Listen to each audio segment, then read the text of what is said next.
amigos insurrectos e insurrectas e insurrectes? Gracias por seguir con nosotros aquí en Insurrección. Vamos a abordar en este bloque, en nuestro tercer y último bloque, así dramático. Tercero, porque recuerdo que cuando comenzamos este programa que se divide en 3 segmentos dijeron que era muy largo y ahora resulta que nos va a faltar tiempo para... Siempre es así, pero bueno, ¿qué te puedo decir? La televisión, el internet y la audiencia es de esa manera. Nosotros no lo hicimos.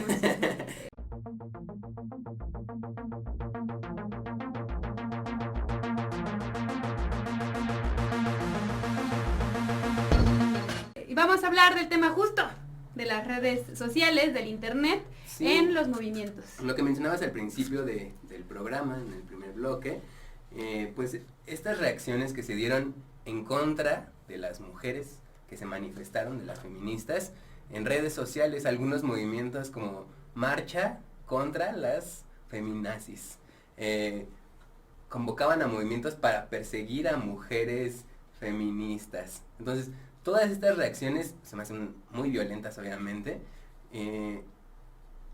¿Por qué creen que se da y cómo afecta a la sociedad? Se sintieron atacados, ¿no? La masculinidad mexicana es tan frágil que pienso que se sintieron violentados. Qué ironía, ¿no? Es una ironía, pero una ironía tan común, ¿no? Es muy común que de pronto resignifiquen los significados que resignifiquen la violencia y se la apropien. Un poco lo que pasa con los monumentos. Con los monumentos, sí. ¿No? Se apropian de, oye, esto es violencia económica. Yo también he sufrido violencia económica porque mi pareja pide la comida corrida 10 pesos más cara que la que yo lo pago, ¿no? Sí. No, pues sí, o sea, si tu pareja no tiene trabajo en ese momento, tienes que pagar la comida corrida, eso no es violencia económica, ¿no? O sea, ahí creo que hay, o estoy segura que hay, un mal entendimiento de los términos, un mal entendimiento de la teoría incluso, que como mujeres y como feministas lo logramos entender más o menos bien, ¿no? O bien, pero de pronto te topas con estas masculinidades en conflicto, como las hemos llamado, están en conflicto, y toman o retoman los significados que nosotras hemos dado o hemos nombrado sobre las violencias para nosotras luchar en contra de ellas y se las apropian. Sí, ¿no? Sí. Y no solamente eso, sino que también lo hacen de una manera muy simplista, ¿no? Esta, por ejemplo, explosión de memes, ¿no? Que hubo a raíz de lo de la marcha, ¿no? A mí hubo uno en especial que estuvo circulando así como por todas partes, en donde salía una chica aventando la diamantina y eso, y decía algo así como ni quien te quisiera violar, ¿no? A ti, ¿no? Y a mí en especial, o sea, yo decía, ok, o sea, entonces tú estás diciendo, ¿no? Con este meme, que a ella no la quieres violar porque no cumple tus estándares, ¿no? Pero me estás diciendo que a quien los cumpla, sí la puedes violar, ¿no? O sea, entonces, híjoles, yo creo que esto deja ver realmente el gran problema, ¿no? De que se nos hace fácil, se nos está haciendo fácil como sociedad, ¿no? Hacer este tipo de expresiones y alimentar este tipo de expresiones y burlarnos de ellas, normalizándolo, ¿no? Y difundiéndolo y haciendo como que pues no pasa nada. Hablo en especial de este meme porque se me parece gravísimo, ¿no? O sea, es para espantarse, es para indignarse, es para quien lo postee, decir, oye, eres un violador en potencia. Sin embargo, pues se hace menos, ¿no? Porque es gracioso. Entonces, híjole, sí, hay que tener mucho cuidado en cómo utilizamos, ¿no? Las redes sociales, y sí hay que tener mucho cuidado con pues todo lo que producimos, ¿no? Las informaciones que producimos. La pregunta sería, ¿por qué es gracioso? Exacto. ¿Por qué es gracioso? ¿Por qué creen que sea gracioso? Un meme, sí, o estas características, ¿qué creen ustedes? Porque se burlan del movimiento, y pues la burla es graciosa, ¿no? En su mente machista. Yo creo que justamente cuando algo cumple como los estándares de la burla, tiene que ver con la ignorancia. Normalmente cuando un ser humano se burla de otro ser humano es porque desconoce su contexto o desconoce todo lo que hay detrás de otro ser humano, ¿no? No hay empatía. Sobre todo.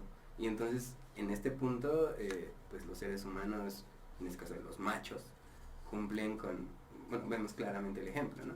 Yo desconozco un movimiento, a mí, como ya dijiste, yo no te comprendo, pero para mí, en mi contexto de macho, es gracioso que alguien quiera hacer un movimiento social cuando toda su historia ha sido reprimida o callada, ¿no? Creo que eso es uno de los puntos por los cuales es gracioso, que es un poco triste, pero pues...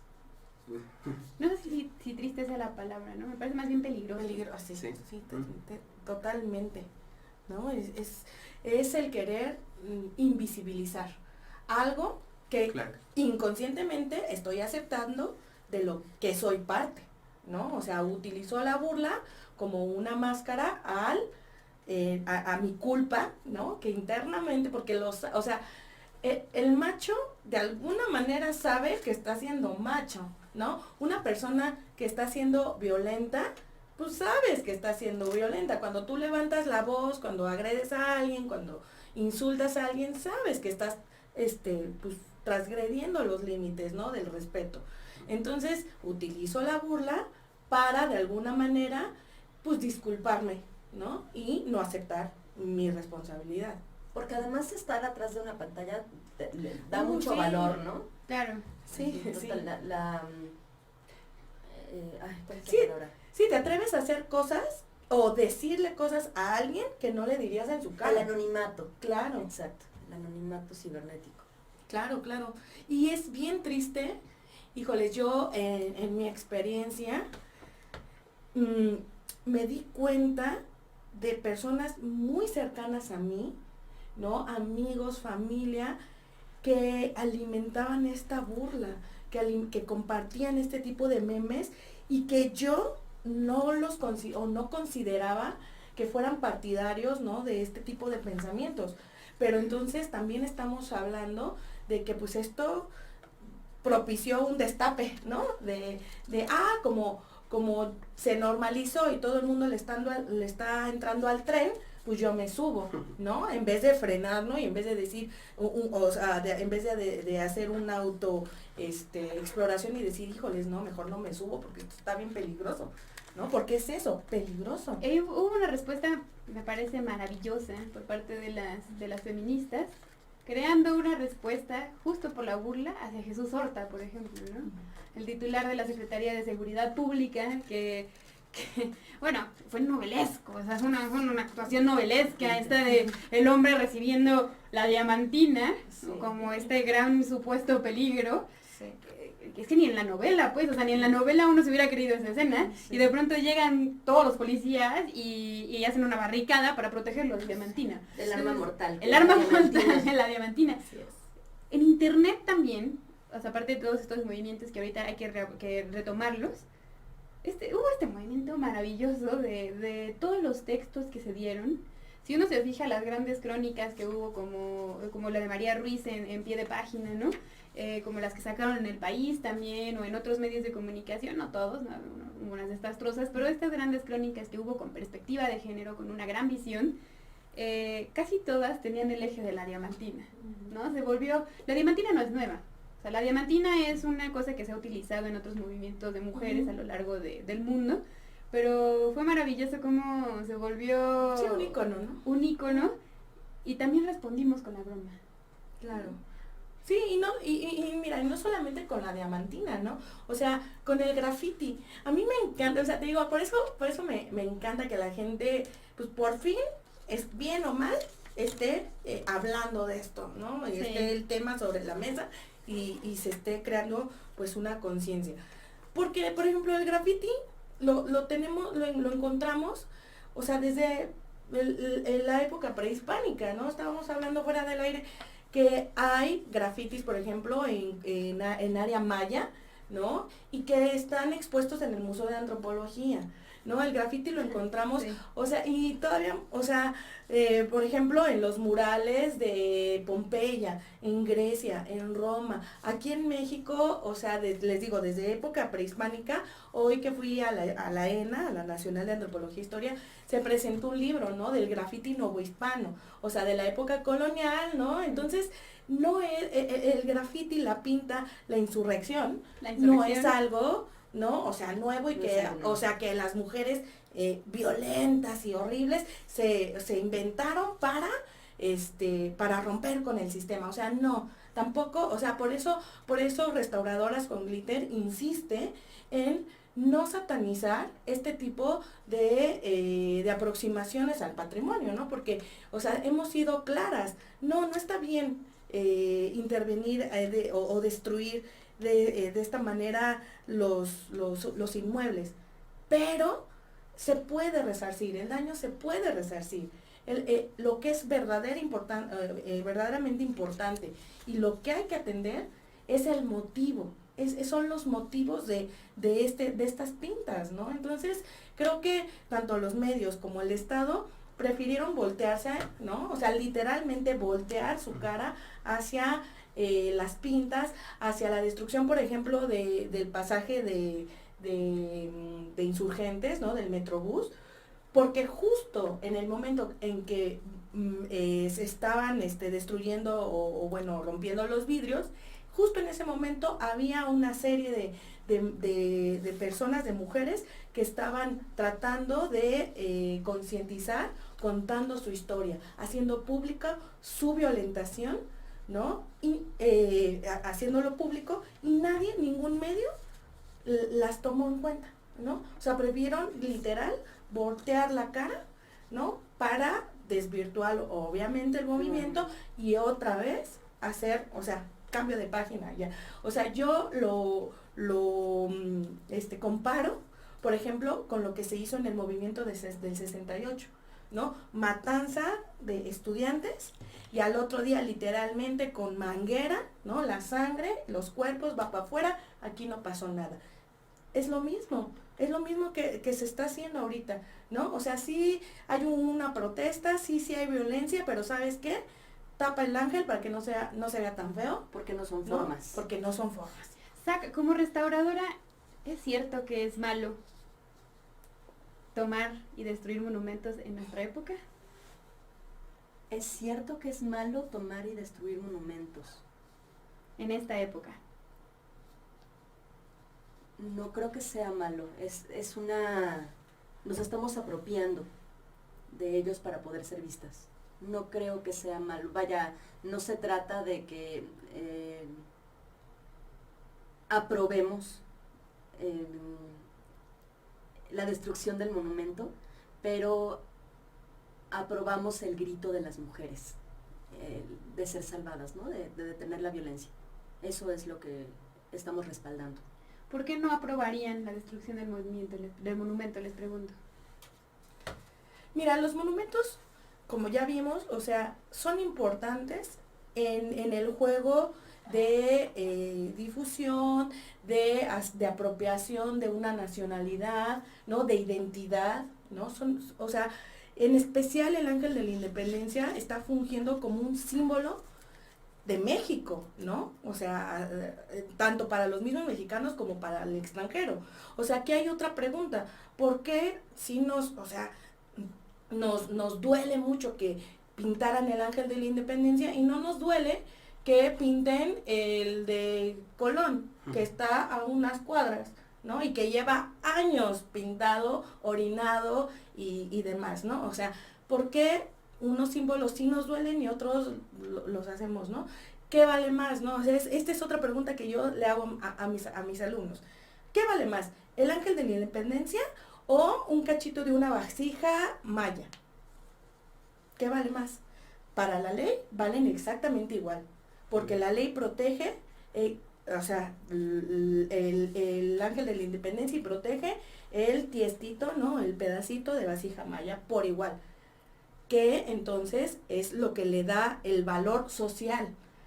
Las personas, o sea, volvemos a lo mismo, el discurso que le da las personas, ¿no? Hay gente que agarrándose de este discurso dice con la mano en la cintura, no, es que lo que vale es lo prehispánico y hay que tirar la catedral porque eso nos los impusieron los españoles, ¿no?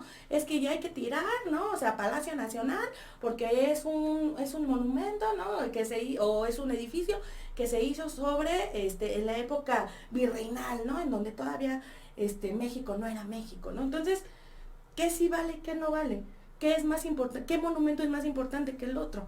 ¿por qué entonces nos atrevemos a fungir, ¿no? Como justiciadores a quien se apropia por una causa que es legítima y que es dolorosa, ¿no? Y yo como lo veo es que se vieron orilladas a hacerlo.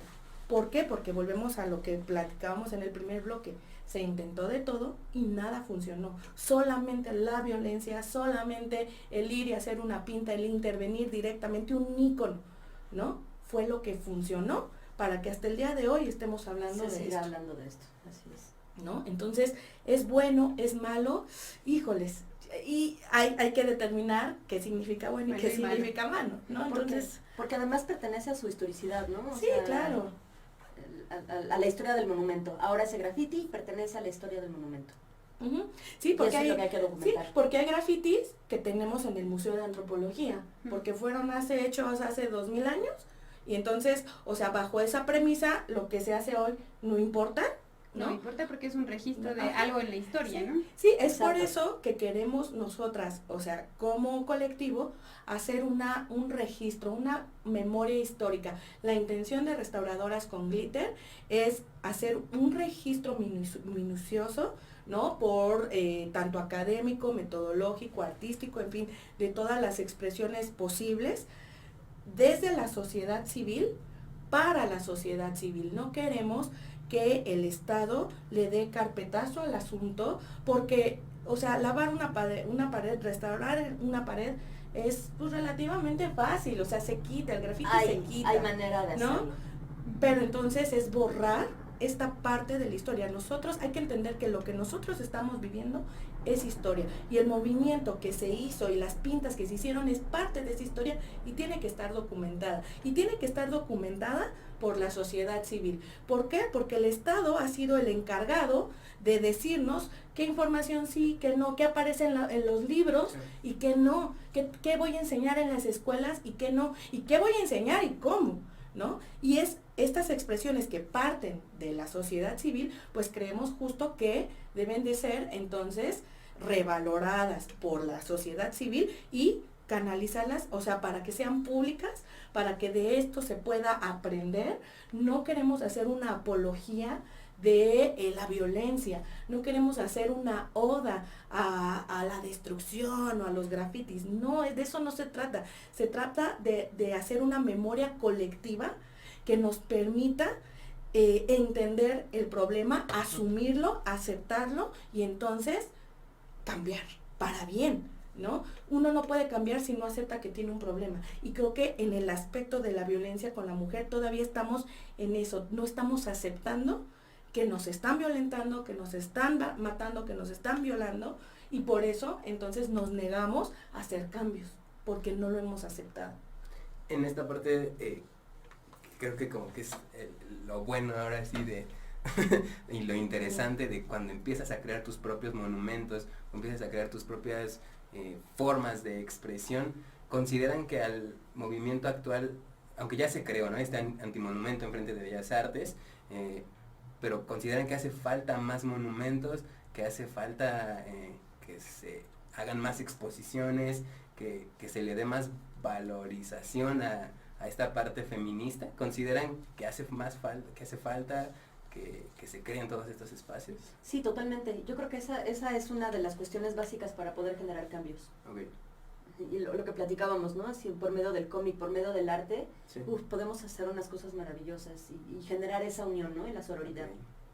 Sí, yo creo que físicamente, o sea, por ejemplo, ya hay un antimonumento, o sea, ya hay algo físico, pero sí creo que hay muchas formas de visualización que, insisto, se han abordado, ¿no? Pero que pues sí necesitamos más, necesitamos un constante recordatorio, ¿no? De, hey, espérenos, hey, véanos, gobierno, hagan algo, ¿no? Sociedad civil, hagamos algo. Porque sí, o sea, esto no va a funcionar y esto no va a cambiar hasta que sociedad civil, junto con las instituciones y junto con el Estado, aprendan a convivir y hacer cambios en conjunto, ¿no? Porque creo que parte de este problema proviene en que el Estado ha sido distante, o sea, hemos tenido un sesgo, ¿no? De la élite política hacia la población, en donde realmente el político no se sube al metro, ¿no? No se sube al camión, no vive como vivimos nosotros, no come lo que comemos nosotros, y entonces eso le ha impedido, pues, crear una verdadera empatía para el pueblo, para quien trabaja, ¿no? Porque a final de cuentas sí hay que tener muy claro que zapatero a sus zapatos, ¿no? Y ellos fueron los que pidieron estar en el poder y los que pidieron ser votados. Y entonces, como ellos lo pidieron, el pueblo puede exigirles o debe exigirles, ¿no? Dina Esparza Saco Campo. Sí. Se nos está terminando el tiempo y me gustaría que en estos 2 minutos que nos restan del bloque cerráramos con una reflexión, dada por supuesto por ustedes, en 2 vertientes. La primera, ¿qué papel tienen que jugar los medios de comunicación en esto? ¿Y qué papel tenemos que jugar dentro de las redes sociales las feministas? Pues yo pienso que los medios de comunicación lo que tienen que hacer es informar con la verdad, ¿no? Así, y ser abiertos, tolerantes y sobre todo verdaderos. ¿Qué papel como feministas tenemos que jugar dentro de las redes sociales? Mucha difusión. Necesitamos seguir posteando todos estos pensamientos, ¿no? Informar a las chicas que no lo saben por medio de las redes sociales. Y siempre con amor, ¿no? Se acercan más moscas con miel que con hiel. Estamos seguras de que la violencia la tenemos que parar con educación, con conciencia, generando luz. Y pues las redes sociales las podemos ocupar de esa manera, ¿no? No reaccionando de manera violenta, al contrario. Dina. Sí, pues simplemente, bueno, o sea, sororidad, ¿no? El ayudarnos, el difundir, sobre todo concientizarnos primero nosotros para que nosotros podamos concientizar a otros. Estar conscientes de nuestro problema, de nuestras limitaciones, aceptarlas, y entonces sí, que el cambio debe de partir de nosotros para otros.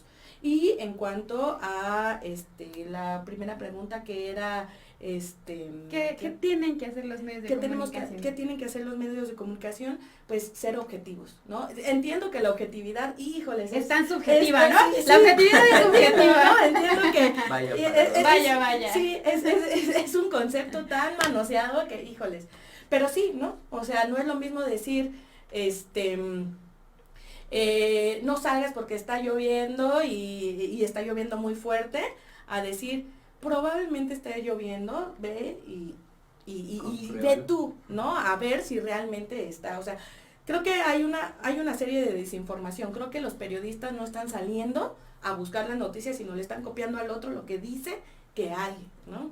Entonces, ser los más objetivos, creo que no ponerse, ¿no? De ningún lado, ¿no?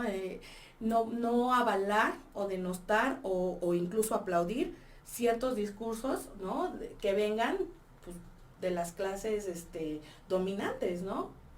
Eso. Muy bien, pues muchas gracias, mis queridas nuestras queridas invitadas insurrectas. Muchas gracias, mi amigo insurrecto. Amiga insurrecta, agradecemos a todos los que nos escucharon en los 3 bloques, a Daniela, que ya se tuvo que ir, pero que también estuvo aquí dándole muy... Insurrección al aire. Muchas gracias por la invitación. Gracias a ustedes. Voz. Y bueno, pues nos vemos a la siguiente. Gracias. Ya tendremos otro tema, que será sorpresa, ¿no? Otro tema insurrecto, los esperamos ¿en dónde? Aquí en bigbangmexico.com. Y también en las redes sociales de Insurrección. Sí, síganos. Ahí andamos. Ahí van a estar. Gracias. Bye, bye. Gracias. Bye.